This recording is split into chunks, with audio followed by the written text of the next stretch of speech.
You have 9 minutes before removing me becomes the most expensive decision you've ever made. Michael Carter's voice was quiet, almost gentle, but it stopped the marble atrium of Sterling Dynamics cold. Rebecca Sterling stood beneath a massive digital display, counting down to the execution of her company's $1.4 billion federal contract. Her charcoal suit immaculate, her expression sharpened by disbelief. "Is that a threat?" she asked. "No, ma'am." "Then explain yourself." Michael glanced at the clock.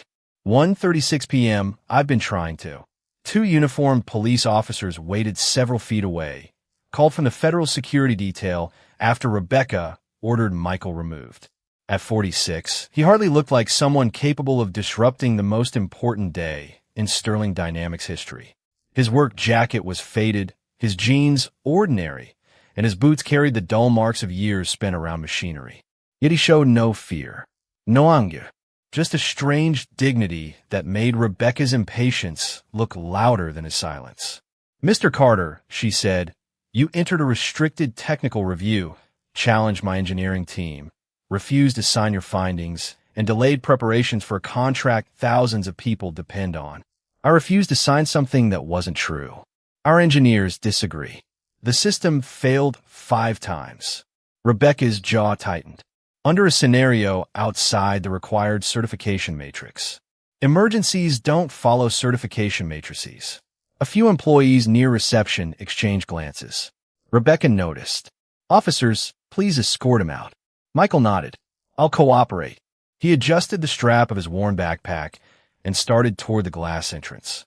He had taken only a few steps when something slipped from his jacket pocket and struck the marble with a soft metallic click. A battered silver wristwatch. Michael immediately bent toward it, but a young systems engineer named Caleb Morgan reached it first. "I've got it." Michael accepted the watch carefully. His thumb rested over a small engraving on the back. Rebecca caught the tenderness in his expression. "Important. It belonged to my wife." His voice softened. "Noah's mother." He placed it safely inside his jacket. As he did, a second object slid halfway from the same pocket, an old federal access card. Caleb saw the photograph, then the seal, then 3 faded words beneath Michael's name. Founding Systems Architect. Caleb's face changed. "Mr. Carter, wait." Michael tucked the card away. "It's old. I've seen that program seal before."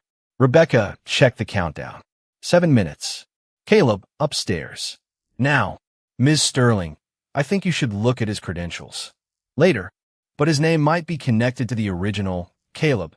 Rebecca's tone ended the conversation. Michael looked at her. "You should let him finish. You should leave. Those aren't the same thing." Rebecca folded her arms. "Neither is being mysterious and being important." Michael gave a faint, tired smile. "That may be the first thing we agree on." The officers resumed walking beside him. No hands were placed on him. None were needed. Michael moved willingly while dozens of employees watched. Then his phone vibrated. He pulled it out. A secure message from William Foster filled the screen.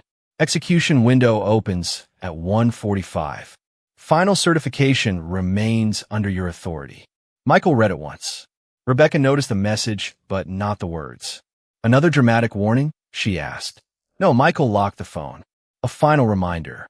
Of what? He looked at the countdown. 1:39 p.m., 6 minutes remained. That your lawyers can sign every page upstairs, but without the missing certification, none of it becomes an active federal contract. Rebecca stared at him. Whose certification? Michael slipped the phone into his pocket and turned toward the doors. That's the question you should have asked before calling the police. Behind them, Caleb had already opened the Sterling Dynamics Legacy Archive. He typed Michael Carter into the search field. One classified historical record appeared. Caleb opened it, read the first line, and went pale. The quiet single father walking toward the exit had not come to Sterling Dynamics looking for permission to approve Rebecca's billion-dollar deal. He was the man whose permission the deal had been waiting for all along. 9 hours earlier, Michael Carter had been standing in the small kitchen of his 2-bedroom home outside Chicago, packing a turkey sandwich into his 11-year-old son's lunch bag, while Noah searched beneath the table for a missing sneaker. "Dad, I'm going to be late." You'd be less late if both shoes lived in the same place. That sounds like something old people say. Michael smiled. I'm 46, not 90. Morning sunlight spilled across the counter, catching overdue bills, a grocery receipt, and the battered silver wristwatch Michael had placed beside his coffee. It had belonged to his wife, Laura. 3 years after losing her, he still wore it whenever he faced a decision she would have understood better than anyone. At 6:52 a.m., his phone vibrated. William Foster's name appeared on the screen. Michael answered. Morning, William. I need you at Sterling Dynamics by 8:30. Michael's smile faded. What? Final independent review. Federal execution opens at 1:45. You have inspectors. I need the man who designed the core architecture. Michael looked toward Noah. I left that life. The architecture didn't leave you. Michael was silent. William continued. Sterling has modified enough of the platform that legal wants your continuing certification confirmed before execution. You still hold final safety authority under the original licensing agreement. Michael looked at Laura's watch. Send me the files. Already did. 40 minutes later, Michael dropped Noah at school. Home for dinner? Noah asked. That's the plan. Plans count as promises? Michael smiled. Today they do. He drove his 12-year-old Ford pickup downtown and arrived at Sterling Dynamics shortly after 8. The glass headquarters looked prepared for a celebration. Digital displays announced a $1.4 billion federal partnership. Employees hurried between conference rooms while catering staff arranged polished trays near the executive elevators. Michael entered wearing his faded work jacket and carrying an old backpack. Nobody looked twice. At reception, he gave his name. The receptionist frowned at her monitor. What company are you with? None. Who requested you? William.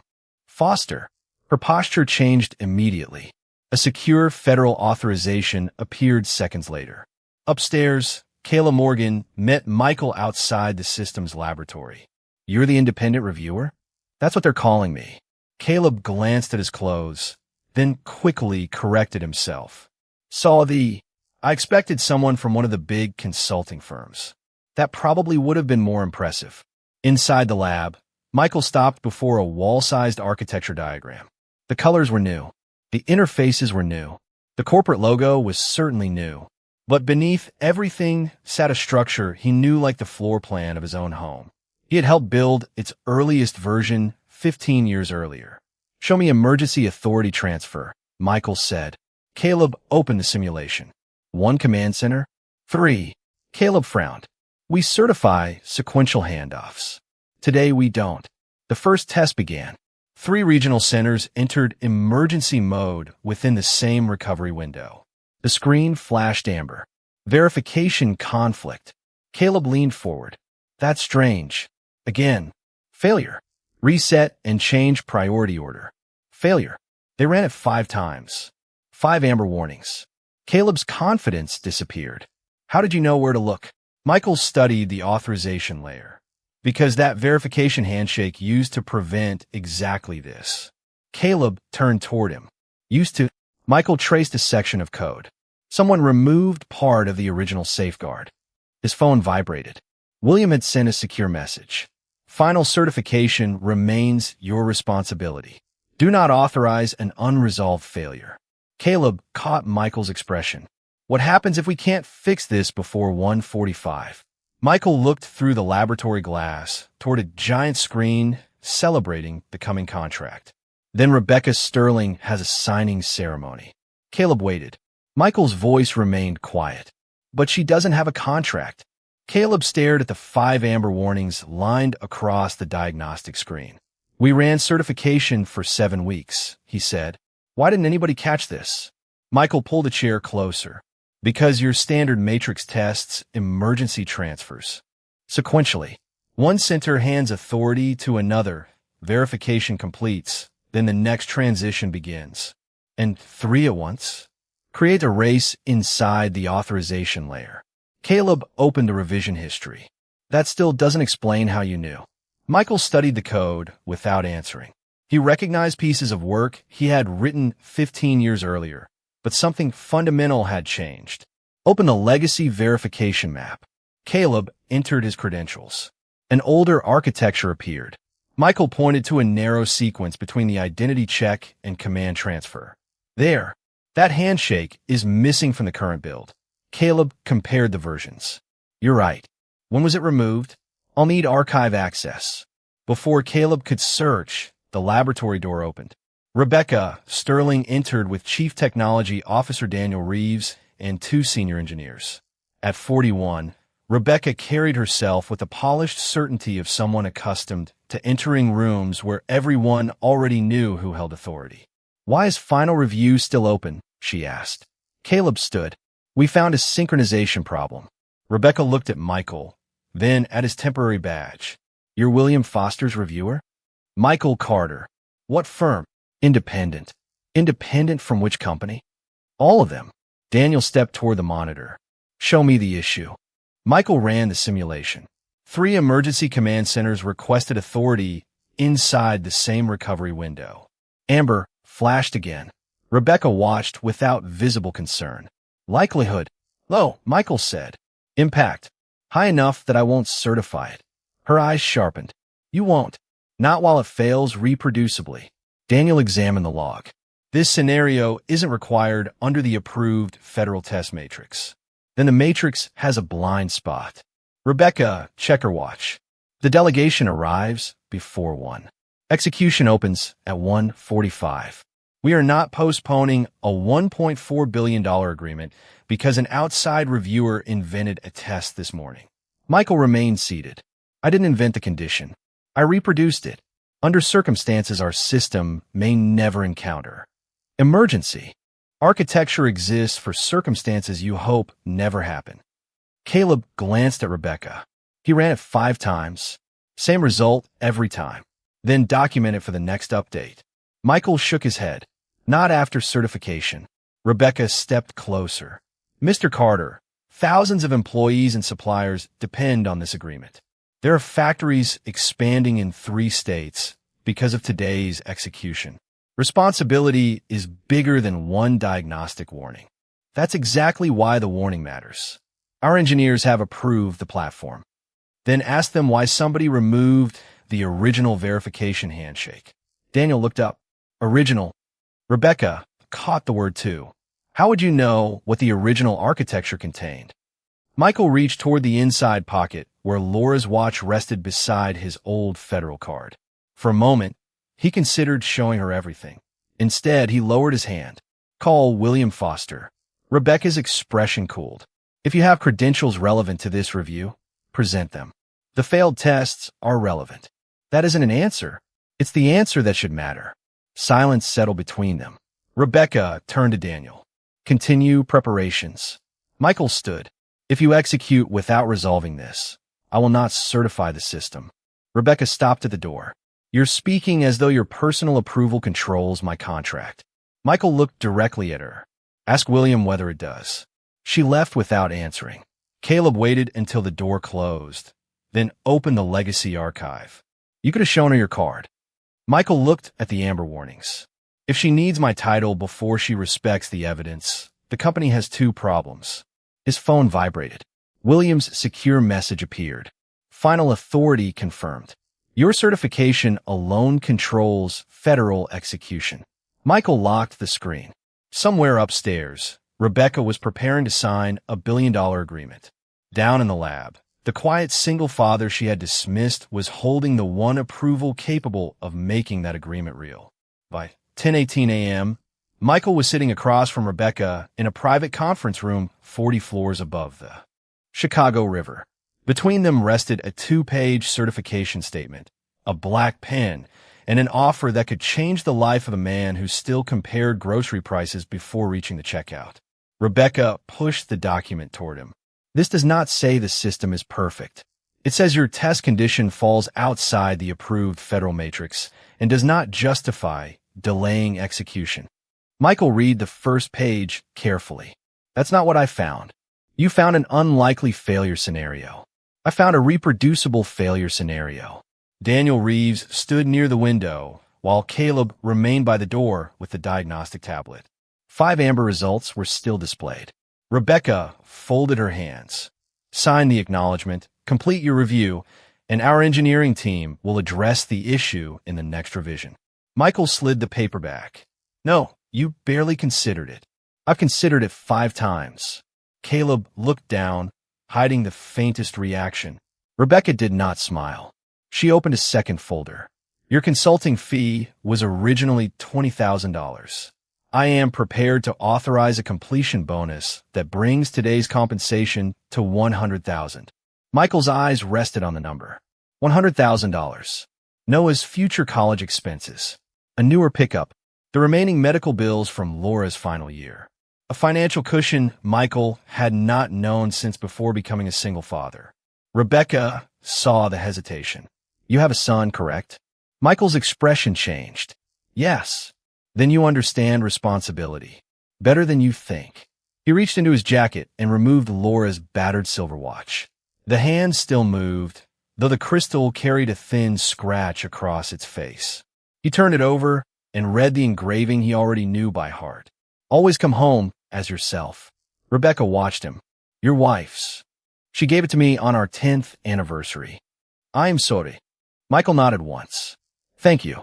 Then he placed the watch beside the unsigned statement. My son can grow up poor. He won't grow up believing his father sold the truth. Rebecca's face hardened. Nobody is asking you to sell anything. Michael tapped the document. This asks me to say the failure is not sufficient reason to delay execution. I believe it is. Daniel spoke carefully. Rebecca, we could request a temporary extension and risk the delegation walking. Better than discovering later that he was right. Rebecca turned toward Michael. You've been here less than 2 hours, and suddenly everyone is supposed to treat your judgment as absolute. No, test my judgment. Run the scenario independently. We don't have time. Then you have a schedule problem, not an engineering answer. Silence settled over the room. Rebecca slowly stood. You seem remarkably comfortable jeopardizing 11,000 jobs. Michael remained seated. And you seem remarkably comfortable putting 11,000 jobs behind a signature you know I don't trust. Your signature is not the center of this company. It shouldn't be. Then sign. No, Rebecca picked up the pen. $100,000. Your full fee. No negative report attached to your consulting record. You walk out professionally. Michael looked at Laura's watch, then returned it to his pocket. And if I refuse? Your access ends immediately. Sterling Dynamics will document that you introduced an unauthorized test condition and obstructed final certification. Caleb stepped forward. Ms. Sterling, the test wasn't unreasonable. Caleb, enough. But he found something real. Rebecca's eyes moved back to Michael. Last chance. Michael stood, closed the folder, and placed the pen carefully on top. Then document one more thing. What? Michael Carter refused to certify a system that failed 5 times. Rebecca reached for the conference phone. Security, executive conference room 4. Caleb stared at her. Please call William Foster first. No, Michael shouldered his backpack. That choice is yours. Rebecca looked at him coldly. Your review is over. Michael walked toward the door with quiet dignity, but his phone vibrated before he reached it. William's message contained one line. Execution window locked to Carter certification. No substitute authority permitted. Michael slipped the phone away. Rebecca believed she had just removed the obstacle standing between her and $1.4 billion. In reality, she had just ordered security to remove the only man legally capable of opening the door. The elevator doors opened onto the main atrium at 1:31 p.m., and Michael stepped out beside a Sterling Dynamics security supervisor with Caleb following several feet behind. The building no longer looked like an engineering headquarters. It looked like a celebration waiting for permission to begin. American flags framed the glass entrance. Silver trays lined the reception area, and the enormous digital display above the lobby showed 14 minutes until the federal execution window opened. Michael handed his temporary badge to the security supervisor. I'll leave voluntarily. Thank you, sir. Caleb hurried closer. Michael, wait. Let me call William. You don't need to. Rebecca still doesn't understand who you are. Michael looked at him. She understands the system failed. But if she knew your authority, then what? Caleb hesitated. Michael's voice remained gentle.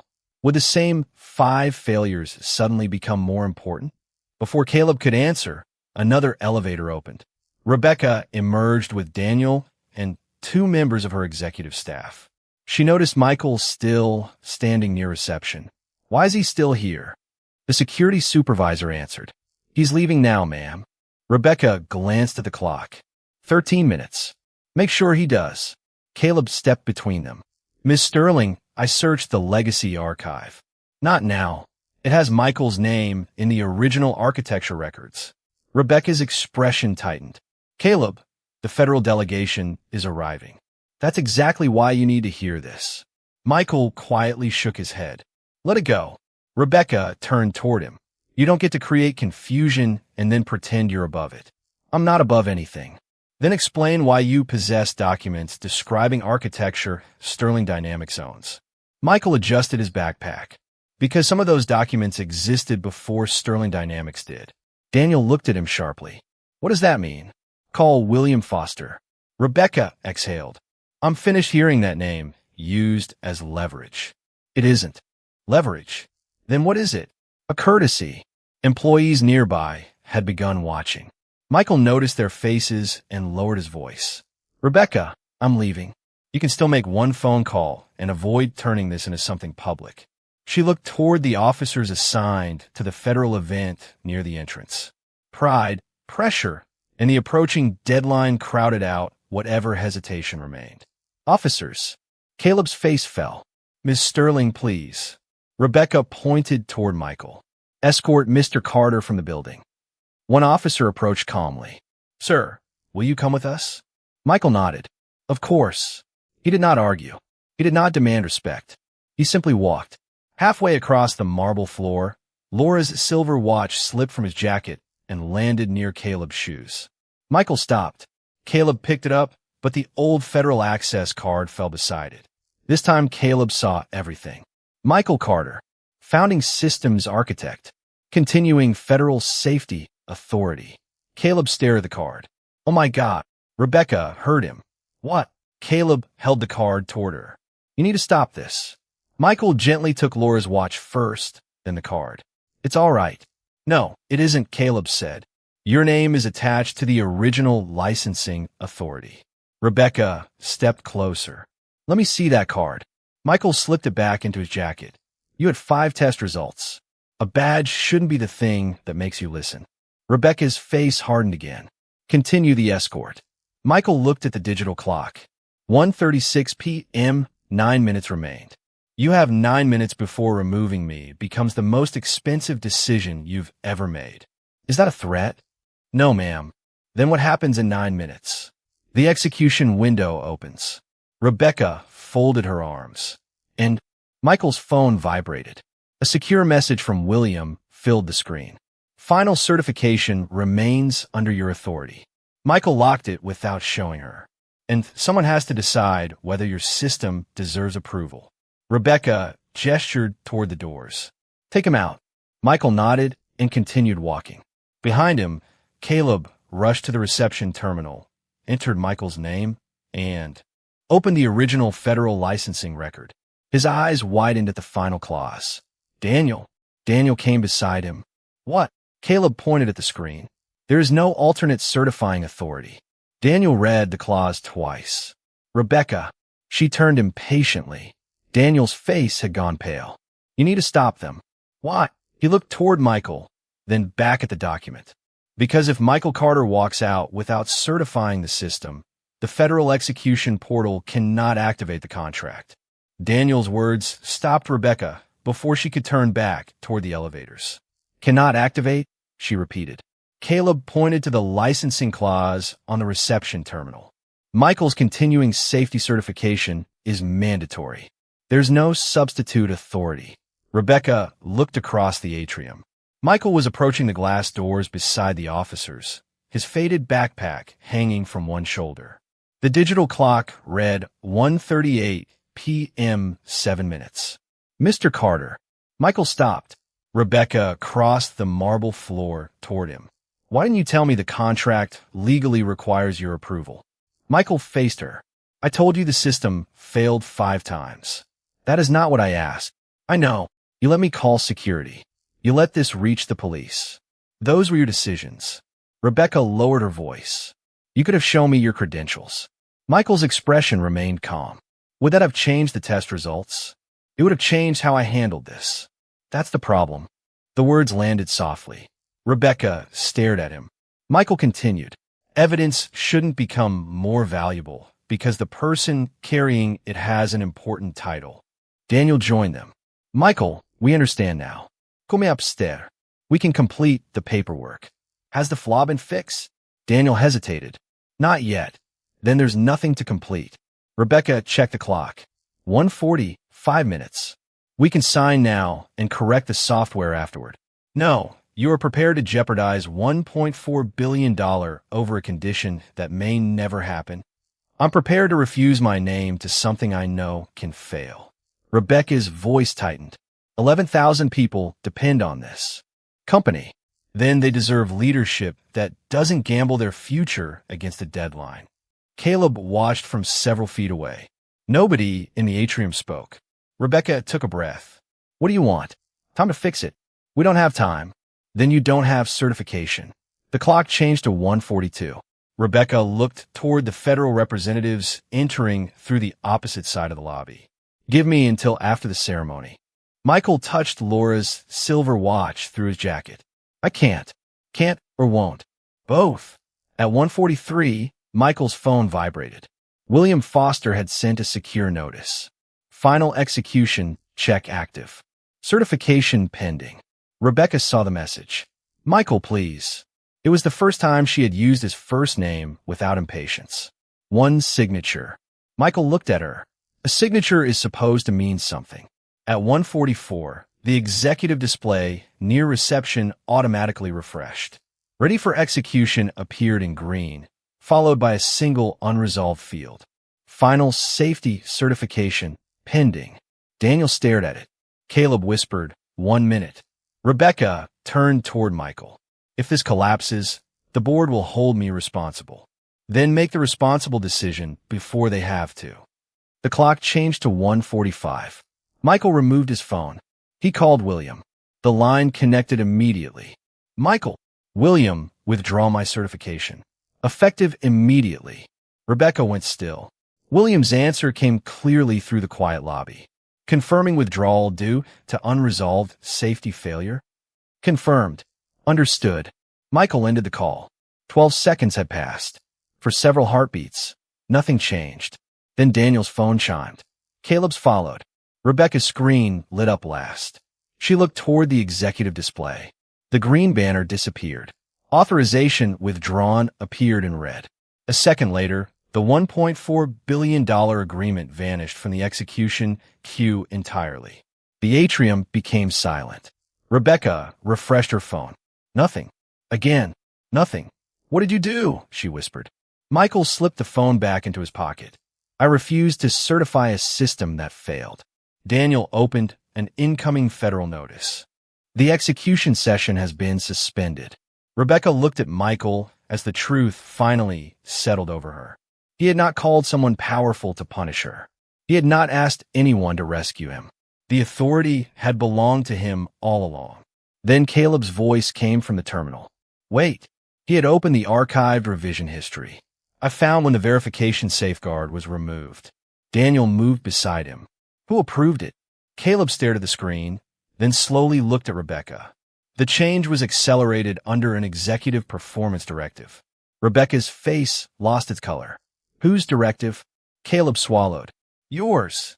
Rebecca stared at the approval record as if the screen had become a mirror. Open the directive. Caleb clicked the archived file. A 2-year-old executive memorandum appeared, carrying Rebecca's electronic signature beneath a performance target, demanding faster emergency response before a major demonstration. Daniel read the attached engineering notes. The original verification handshake added latency. How much? Rebecca asked. Less than half a second. Caleb scrolled farther. Engineering recommended keeping it until additional multi-center testing could be completed. Rebecca's voice dropped. And what happened? Daniel hesitated.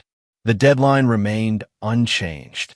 Michael stood several feet away, silent. Rebecca looked at him. So I caused this. You created pressure that helped cause it, Michael said. That isn't the same as deliberately removing a safeguard. Does the difference matter? It matters if you're looking for truth instead of someone to blame. Rebecca turned back to the screen.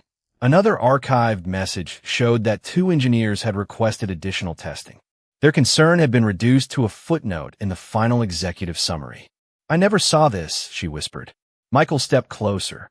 Maybe not, but you built the environment where people believed the deadline mattered more than making sure you saw it. The words were quiet, but Rebecca did not defend herself. For years, people had praised her decisiveness. Now she was seeing the shadow of that strength. Employees had learned that bringing her delays required courage. You could walk away, she said. Yes. You could leave the certification withdrawn. Yes. And this company could lose everything because of what I did to you. Michael looked toward the empty federal execution screen.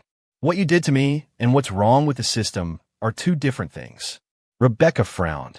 After I tried to pay you off? After I ordered you removed? Your disrespect doesn't give me permission to become irresponsible. Caleb looked at Michael, stunned by the absence of anger in his voice. Michael continued, 11,000 employees didn't call the police. Your suppliers didn't ignore the test. The people who may someday depend on this technology don't even know us. Rebecca lowered her eyes. Why help me? Michael touched Laura's watch inside his jacket. Because dignity isn't something you practice only when people deserve it. Silence settled around them. Then Rebecca straightened, not with the pride she had carried that morning, but with something quieter. Tell me what you need. Full access to every revision since that directive. Independent validation. No retaliation against Caleb or anyone who raised concerns. No executive pressure on the repair schedule. Agreed. And you tell the board exactly why execution was suspended. Rebecca nodded, including my directive. Especially your directive. She looked at Daniel. Put all of it in writing. 20 minutes later, the celebration floor upstairs had become a working lab. Michael sat beside Caleb, while engineers filled 3 monitors with revision histories and dependency maps. Rebecca stayed near the back, listening. At 3:27 p.m., Caleb isolated the removed safeguard. We can restore the handshake. Michael shook his head. Not directly. Too many later modules depend on the fast response. Then what? Michael studied the architecture. We build a parallel verification layer. Preserve the response time. Restore independent authority confirmation. For the next 2 hours, titles disappeared. Engineers tested. Daniel coordinated outside reviewers. Rebecca approved every resource requested without mentioning the contract once. At 5:41 p.m., Caleb launched the revised simulation. 3 command centers entered emergency mode simultaneously. Green. Caleb smiled. It passed. Again, Michael said. Green. Reverse priority. Green. Maximum communications delay. Green again. Rebecca exhaled. Can we restore certification? Michael looked at her. Not yet. Independent review first. His phone rang. William Foster. Michael listened silently for nearly a minute. When the call ended, Rebecca asked, what did he say? Michael looked toward the old licensing documents on Caleb's screen.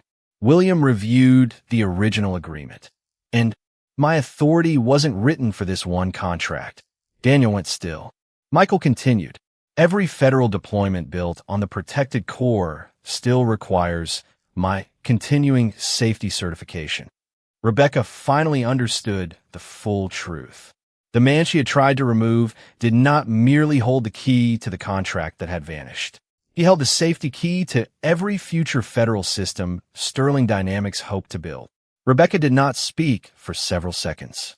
Around her, the engineering lab continued humming with cooling fans, muted keyboards, and the soft electronic tones of diagnostic monitors. But the meaning of Michael's words seemed to swallow every other sound.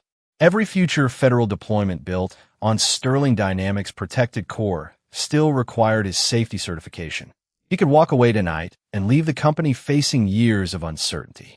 Instead, Michael pulled his chair closer to Caleb's workstation.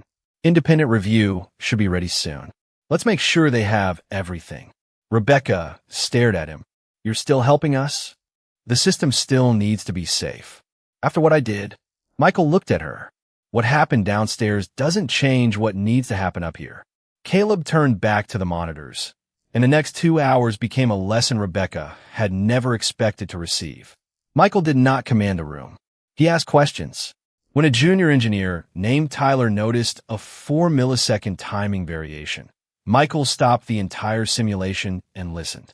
Rebecca instinctively glanced at the clock, then caught herself. Do you need more time? She asked. Tyler looked surprised. Maybe 20 minutes. Take 30. Michael heard her, but offered no praise. Redemption, he understood, was not one good sentence after one bad day. It was a habit built through choices nobody applauded. At 7:38 p.m., his phone rang. Noah's name appeared on the screen. Michael stepped into the hallway.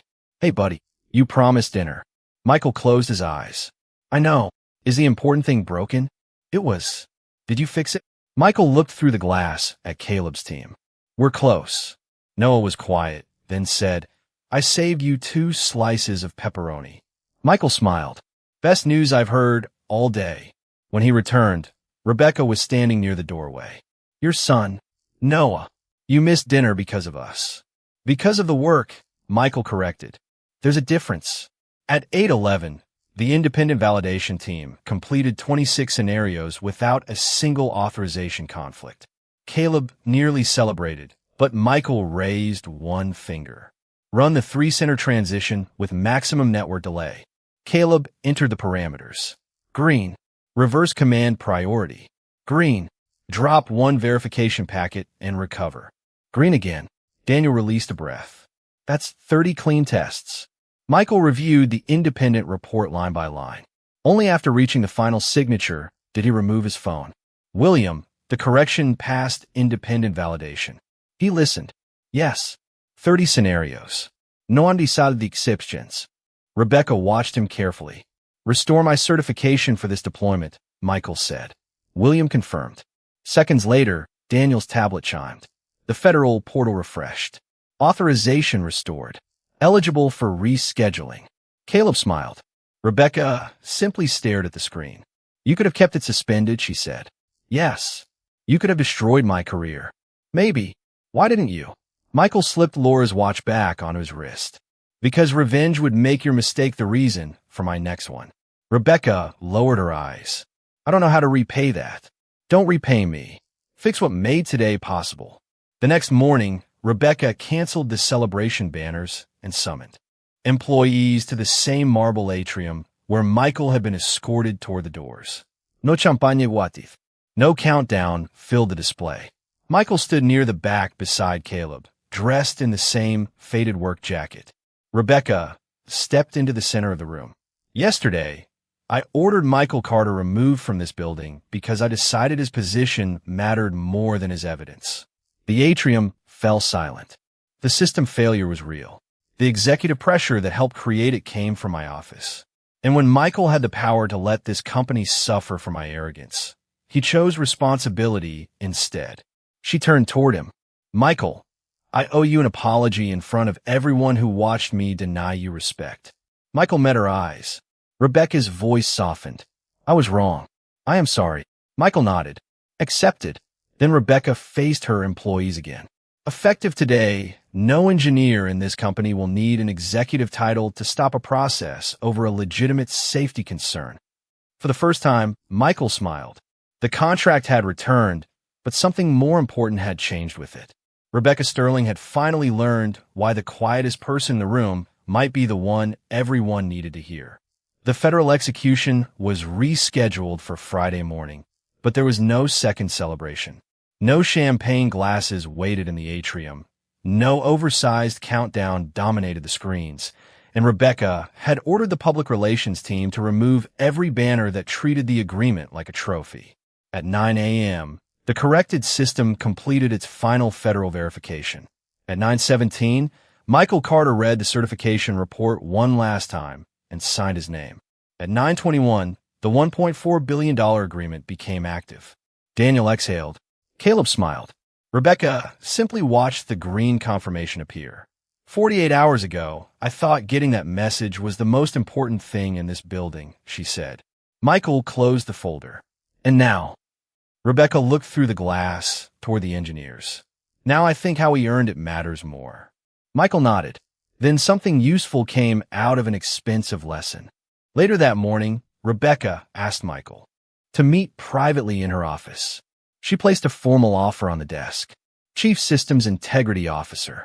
Full executive authority. Your own independent division. 7-figure compensation package.